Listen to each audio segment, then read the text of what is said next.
আমরা আরো কিছু এক্সাম্পল দেখবো, তাহলে আমাদের পুরো অ্যাপ্রোচটা ক্লিয়ার হবে। তো এটাও একটা সিম্পল ম্যাট্রিক্স, এটাকে আমাদেরকে একটা রো এচেলন একটা এচেলন ম্যাট্রিক্সে কনভার্ট করতে হবে। তো এই ম্যাট্রিক্সটাকে এচেলন ম্যাট্রিক্সে কনভার্ট করার জন্য আমাদের অ্যাপ্রোচটা কি ছিল? প্রথম কাজ হচ্ছে প্রথম সারিটাকে আমরা স্থির রাখবো। তো সিম্পলি আমরা প্রথম সারিটাকে স্থির রাখলাম।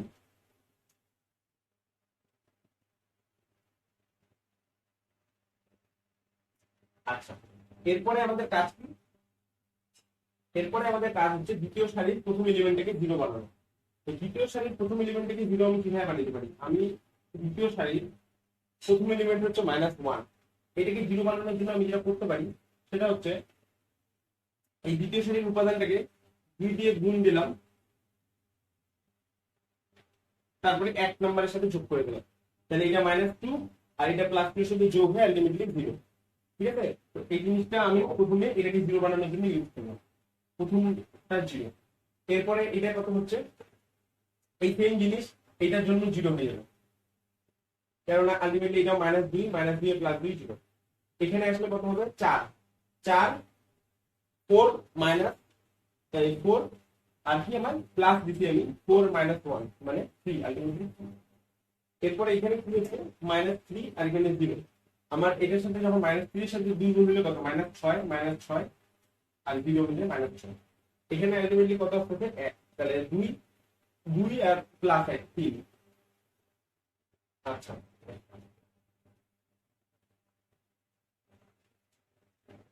এটা গেল।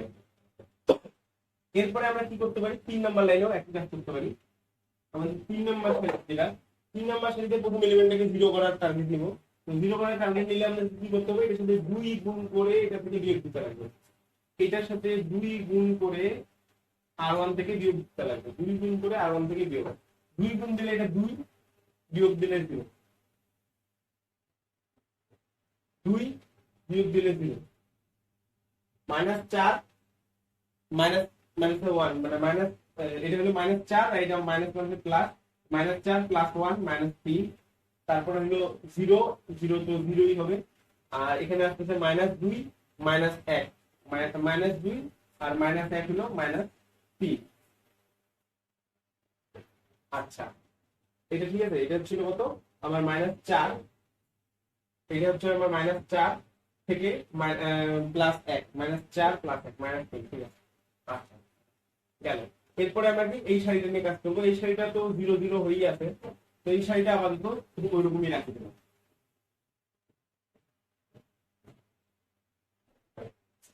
এখন আমাদের কাজ কি? আমরা এই লিডিং উপাদানগুলোকে এক করে নিই। এই লিডিং উপাদানটাকে এক করে নিই।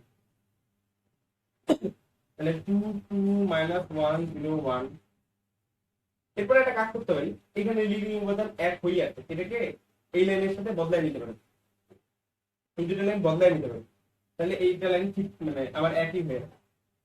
অথবা থাক, বদলাইলাম না, এই লাইনটাকে নতুন করে এক বানাচ্ছি, কোনো সমস্যা নেই। 0 0 1 আর -2 আর 1। এটা আসলে কিভাবে হইলো? এটা হইলো এই 2 নাম্বারটা থেকে 3 কমন নিয়ে। ঠিক আছে, 3 কমন নিলে এটা 1 হয়ে গেল, এটা -2 হয়ে গেল, আর এটা আবার 1 হয়ে গেল।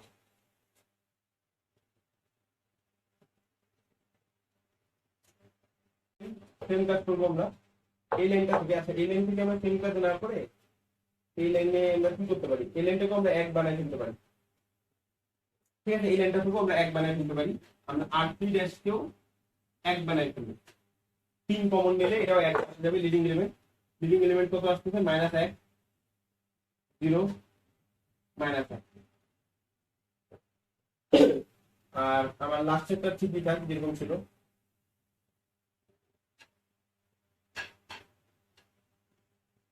এইরকম।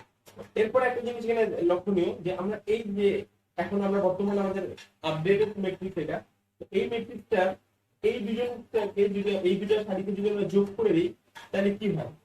এই দুটো সারিকে আমরা যোগ করে দিই, উপরে একটা সেল থাকবে -1 0 1, এই দুটোকে আমরা যোগ করে দিই। অর্থাৎ আর এটা R2 কে ঠিকই থাকবে, R3 টাকে চেঞ্জ করবো। R2 কে আমরা ঠিক থাকবে, কারণ R1 এর থেকে 0 বাড়ছে। আমার টার্গেট এখন এই জায়গাটাতে 0 আনা।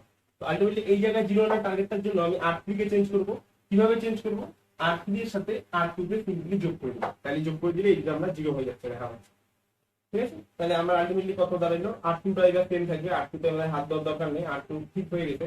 R3 কে কিভাবে ঠিক করলাম, 0 0 এই দুটা এই কলটার মাধ্যমে এই দুটা যোগ হয়ে 0 -2 আর এই -1 +1 0। ঠিক আছে, তাহলে আমার R3 টাও এখান থেকে এখানে 0 বললো, এখান থেকে এখানে 0 বললো, R3 পর্যন্ত কাজ আমার কমপ্লিট। এবার R4 এর কাজ করতে লাগবে। তো R4 এর কাজ করার জন্য আগে থেকে আমাদের নিয়ম, আমরা R4 কে ঠিক রাখলাম, এই লাইনের কাজ না করি। ঠিক আছে, তো আমরা এখন একটা কাজ করি, এই R3 থেকে এটাকে আমরা কি করি, আমরা এই R3 এটাকে 1 বানানোর ট্রাই করি। ঠিক আছে, এটাকে আমরা 1 বানানোর ট্রাই করি, তাইলে আমাদের কাজটা হয়ে যাবে। তো আমরা এটা ট্রাই করি।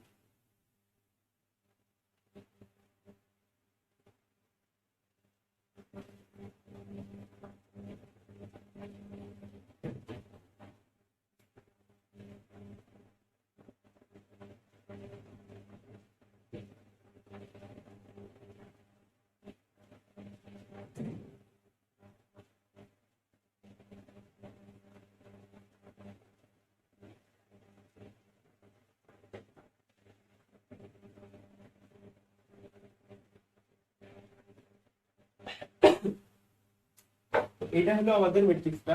তো আমরা একটা কাজ করতে পারি যে এই ম্যাট্রিক্সটা থেকে আমাদের কি করতে লাগবে, এটাকেও 0 বানাইতে লাগবে, এটাকেও 0 বানাইতে লাগবে। এটাকে আমরা কিভাবে 0 বানাইতে পারি, এটাকে আমরা কিভাবে 0 বানাইতে পারি, এটাকে আমরা 0 বানাইতে পারি একভাবে, সেটা হচ্ছে এটাকে প্রথমে আমরা এই দুটোকে এক কথায় এক্সচেঞ্জ করে নেব। তাহলে কি হচ্ছে, কারণ আমরা কি জানি যে আমরা যখনই দেখবো উপরের থেকে নিচে যদি 0 কমে যায় আমরা চাইলে এক্সচেঞ্জ করতে পারবো, এটা আমার রুলস এর মধ্যে ছিল। তো আমরা প্রথমে এই দুটোর মধ্যে একটা এক্সচেঞ্জ করে নিই। এক্সচেঞ্জ করলে কি আসছে, 2 2 -1 0 1 0 0 1 -2 1, এক্সচেঞ্জ করলে 0 0 1 1 1 0 0 তিনটা 0 -2 0। ঠিক আছে, আলটিমেটলি আমার এটাকে 0 করার লাগতেছে, এককে 0 করতে গেলে কি করবো, এটা থেকে এটা বিয়োগ করবো, অর্থাৎ R3' সমান সমান R3 - R2। R3 - R2 দিলে কি হচ্ছে, 0 2 2 -1 0 1 0 0 1 -2 1 থেকে একবার দিলে 0, 1 থেকে -2 -2 +2 1 + 2 3, আর 1 থেকে একবার দিলে 0। নিচের লাইনে কি থাকতেছে, 0 0 0 -2 0। ঠিক আছে, এটা এখন এখানে আমার -2টাকে মানে এখানে কি হলো, এখানে এটা 2টা 0 হলো, পরের লাইনে 3টা 0 হলো, তারপরের লাইনে 3টা 0, মানে আমার এই 2 কে -2 করতে লাগবে, -2 কে 0 করতে লাগবে। তো -2 কে কিভাবে 0 করা যায়, আমরা জানি প্রথমে এটাকে 1 বানাবো। এটাকে 1 বানানোর জন্য আমি উপরের লাইনগুলো লিখতেছি না, উপরের লাইনটা সেম, তারপরের লাইনটা সেম, তারপরে 0 0 0 1 0। কিভাবে পেলাম, R3' কে 3 কমন নিয়ে, তাহলে এটা এখন 1 হয়ে গেল 1। আর নিচের লাইনটা কি করব, এই জিনিসটা নিচের লাইনটা এখন 0 করার জন্য আমরা কি করতে পারি, নিচের লাইনটা 0 করার জন্য আমরা যেটা করব, R4' সমান সমান, আমি এই জিনিসটা উপরে লিখতেছি, R4' সমান সমান হচ্ছে এই R4 এর সাথে, যেহেতু এটা 1 অর্থাৎ R3 2R3 অর্থাৎ 2R3 এর সাথে যদি আমরা সিম্পলি R4 টা খালি যোগ করে দেই, তাহলে কি হচ্ছে 2R3 এর সাথে অর্থাৎ 0 0 0 -2 0। এখানে দেখাও, এখানে যদি আমরা এই R3 এর সাথে 2 গুণ করি, অর্থাৎ এখানে 2 চলে আসলো, এরপর এটার সাথে এটা যোগ করে দিই, তাহলে এইটা 0 হয়ে যাবে। ঠিক আছে, আলটিমেটলি এর পরের লাইনে আমরা যেটা পাবো,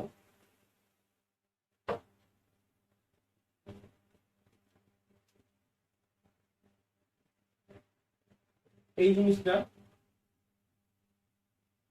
এখানে লিখতেছি আমি, এর পরের লাইনটা, এর পরের লাইনটা যেটা হবে, 2 2 -1 0 1 -1 আমার, তারপরে ছিল কত, 2 2 -1 0 1, তারপরে হচ্ছে 0 0 1 -2 1, তারপরে আসতেছে কত 0 0 0 1 0, আর লাস্ট লাইনটা কত হচ্ছে, এই দুটাকে এটার সাথে 2 গুণ করার পর, মানে আমার কল হচ্ছে এটা, এই কলটা মাথায় রাখো, 2r3 plus r4, 2r3 plus r4, 0 0 0 0 0। এই হলো আমার আলটিমেটলি অ্যান্সার, অর্থাৎ আমার এসএমআর ম্যাট্রিক্স। ঠিক কিনা? দুইটা পারলো, তিনটা অল শূন্য। র্যাঙ্ক কত হবে? যেহেতু এটা একটা পুরাটা শূন্যতম সারি, তাহলে র্যাঙ্ক হবে এই প্রথম তিনটা, অর্থাৎ র্যাঙ্ক 3। অ্যাপ্রোচ এটা, আমি আর বেশি ম্যাথ করাচ্ছি না, ম্যাথ বই অনেক আছে, ওই ম্যাথগুলো প্র্যাকটিস করবা। অ্যাপ্রোচ হলো এটা, মানে এটা কোনো মুখস্থ অ্যাপ্রোচ না, মানে ম্যাথ মুখস্থ করার ট্রাই করবা, সিম্পল কমন সেন্স। খালি এটা দেখবা যে আমি জিরো করার সময়, আমি কাউকে জিরো করার সময় কিভাবে অ্যাপ্রোচ নেই, আর কাউকে এক বানানোর সময় কিভাবে অ্যাপ্রোচ নেই। তুমি এরপর খেয়াল করবা যে তোমার কখন কাউকে জিরো বানাতে লাগে, প্রথমটাকে জিরো বানাতে লাগে, আর যখন নিচেরটাতে আসো তখন ওর উপরের এক বানাতে লাগে। বারবার খেয়াল করবা, প্রথমে এই কর্নারটাকে জিরো বানানোর জন্য ধরি, ধরার পর এটার কাজ শেষ করে যখন নিচে নামি, তার উপরে লিডিংটাকে এক বানানোর জন্য একবার ধরি, ওইটার একের হেল্প নিয়ে পুরোটাকে আবার জিরো বানাই, তারপরে আবার ফেরত আসে এল এনে ওর উপরে লিডিংটাকে এক বানাই। এরকম অ্যাপ্রোচটা। লিডিং এক বানানোর জন্য ওই যে ভাগ দিয়ে অ্যাপ্রোচটা নেই, আর জিরো বানানোর জন্য ওইটাকে হেল্প নিয়ে এরকম একটা কল করি। জাস্ট এতটুকু জিনিস বুঝে নিয়ে ম্যাথ করতে করতে আগাও। এরপর হয়তো লাইন না মিললো, অ্যান্সার যা দেখবা লাস্টে ঠিকই নিচ্ছে, কারণ এগুলা জিনিস তোমরা জানো, এগুলা এক একটা অপারেশন করে এক এক ভাবে ম্যাথটা আগানো যায়, বাট আলটিমেটলি অ্যান্সার মিলবে যদি তোমার কলগুলো ঠিক থাকে, অ্যাপ্রোচটা ঠিক থাকে। তো এই ম্যাথ অনেক বড় ম্যাথ, আমি ছোট ছোট একটা এক্সাম্পল করেছি, এগুলো অনেক বড় বড় ম্যাথ আছে। অ্যাপ্রোচটা বুঝবা যে কখন এক বানানোর জন্য কিভাবে ওটাকে অ্যাপ্রোচ করা লাগে, আর জিরো বানানোর জন্য কিভাবে, তাহলে এই ম্যাথটা অনেক সহজ।